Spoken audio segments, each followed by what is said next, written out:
these sex differences real or due to cofactors in hypertension? Yes.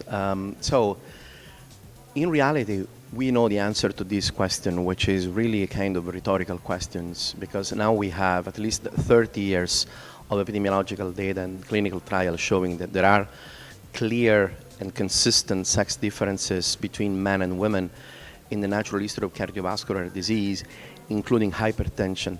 The problem is those sex differences have been neglected by the scientific community and also by physicians, which has translated into adverse health outcomes among women. There are also sex-specific risk factors among women which may enhance the risk of cardiovascular disease. And in general, we can say that women do not necessarily benefit from the implementation of current guidelines. And finally, another issue is also that women have been underrepresented in both clinical trials and observational studies in the number of female participants who have been recruited for these studies. That means that most of the evidence we know in cardiovascular disease prevention and clinical management really comes from studies which have been conducted primarily among men. The assumption has been that that evidence will apply to women as well, but that is not necessarily true.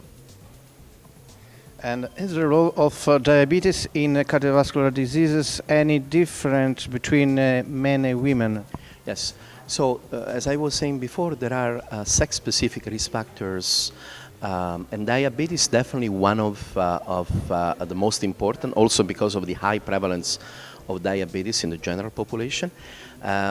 We have done some studies ourselves, epidemiological studies, looking at the potential differential associations of, for example, impaired fasting glucose, so very early stage diabetes or glucose dysregulation.